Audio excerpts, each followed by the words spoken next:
Halo semuanya, kembali lagi pada channel berita kripto.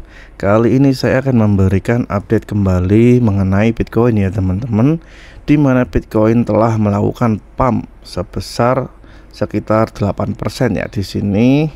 Nah, ada 8% kenaikan yang dilakukan oleh Bitcoin.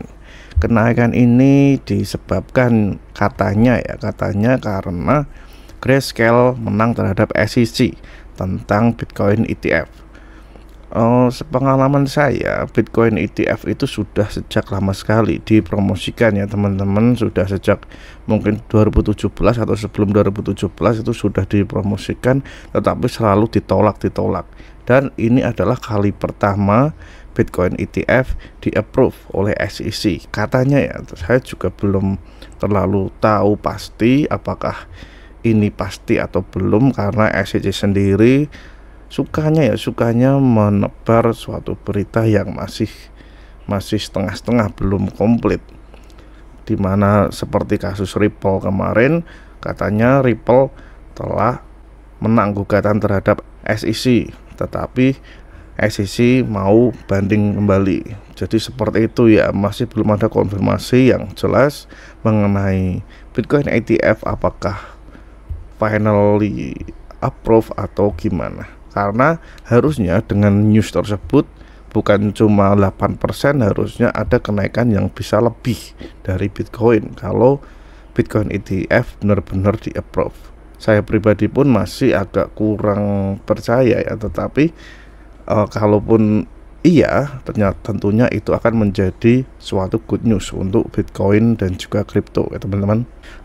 Di sini saya mau melihat sedikit mengenai S&P 500 dan juga Nasdaq, di mana kita lihat bahwa S&P 500 dan juga Nasdaq itu melakukan pumpnya ya teman-teman. Setelah di sini S&P breakout dan meretest level yang ada pada support areanya, kemudian di sini ada pump. Kemudian Nasdaq juga ya ada pump di sini setelah retest support, melakukan sedikit kenaikan kembali.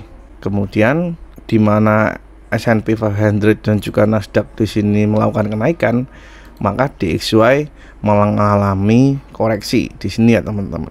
Dan itu adalah korelasinya. Jadi saya pribadi justru malah melihat bahwa kenaikan Bitcoin itu dipengaruhi oleh elemen-elemen yang ada di sini, elemen dari SPX atau S&P 500 yang mengalami kenaikan dan juga Nasdaq yang mengalami kenaikan. Begitupun dengan DXY yang mengalami koreksi, di mana hal ini tentunya berdampak kepada Bitcoin yang seharusnya mengalami kenaikan. Dan di sini Bitcoin mengalami kenaikan bukan justru karena suatu news dari Grayscale yang menang terhadap SEC. Itu ya poin saya lebih prefer atau lebih fokus kenaikan Bitcoin itu karena SPX dan juga Nasdaq di sini itu mengalami kenaikan. Karena jika Grayscale menang terhadap SEC, harusnya kenaikan di sini sangatlah cukup besar. Mungkin kita bisa meretest area di 29 atau 30.000. Tetapi tidak sampai di situ, hanya kita berada di area 27 atau 28.000, di mana ini juga terlihat bahwa kita sudah menutup gap yang tercipta sebelumnya ya teman-teman, di mana ada gap di area 27.600 di sini, dan kita sudah menutup gap tersebut. Tetapi coba kita lihat pada time frame yang cukup kecil di 15 menit. Di sini ada sebuah gap yang tercipta kembali teman-teman ya, di mana pada time frame besar kita sudah menutup gap, tetapi pada time frame yang lebih kecil kita malah membuka gap baru di sini, di mana ini juga cukup memberikan pertimbangan lebih ya, apakah akan turun kembali untuk menutup gap yang tercipta di time frame kecil di sini atau lanjut akan naik. Kemudian kita coba kembali ke chart Bitcoin ya. Pada chart Bitcoin di sini, setelah video saya kemarin mengenai adanya bull flag di sini ya, yang kita sedang meretest area support di mana resistance sebelumnya telah tertembus, mungkin ini juga bisa jadi pertimbangan ya, karena area 25.000 ataupun mungkin di 24 atau 23.000 menjadi support yang cukup kuat untuk memberikan pantulannya sebelum Bitcoin bull run. Tetapi jika kita lihat lebih dekat, Di sini kita juga mempunyai suatu trendline sebelumnya yang sudah tertembus ya teman-teman, di mana trendline di sini setelah tertembus. Poin penting di sini adalah Bitcoin akan melakukan valid breakout jika Bitcoin mampu menembus resisten trendline yang ada di sini ya, lokal resist di sini. Saya menambahkan garis di sini karena ini akan menjadi lokal resist bagi Bitcoin. Di sini kita bisa mengasumsikan bahwa Bitcoin untuk sekarang baru menutup gap ya teman-teman, baru menutup gap di sini. Langkah awal yaitu Bitcoin sudah menutup gapnya. Untuk gap sudah terisi di 27.600. Kemudian dari sini kita lihat bahwa kita baru saja menyentuh area EMA ribbon yang di sini, tetapi belum mampu untuk menembus itu.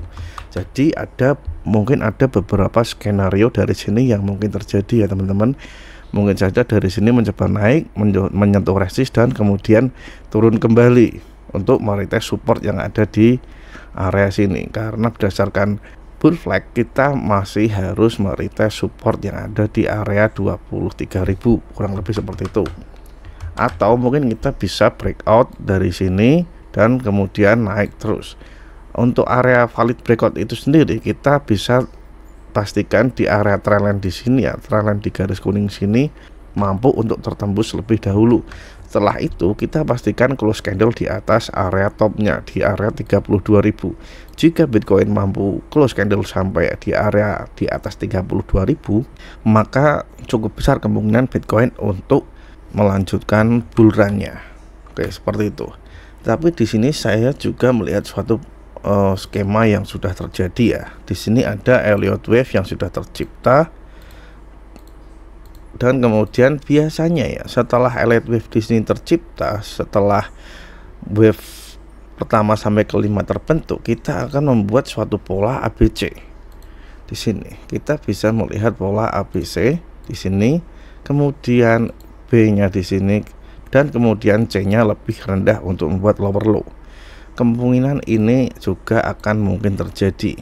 Jadi pola dari lanjutan Elliott Wave yang ada, kemungkinan terjadinya cukup besar ya teman-teman, dimana setelah pembentukan Elliott Wave sampai level yang kelima, kita akan membentuk pola ABC di sini.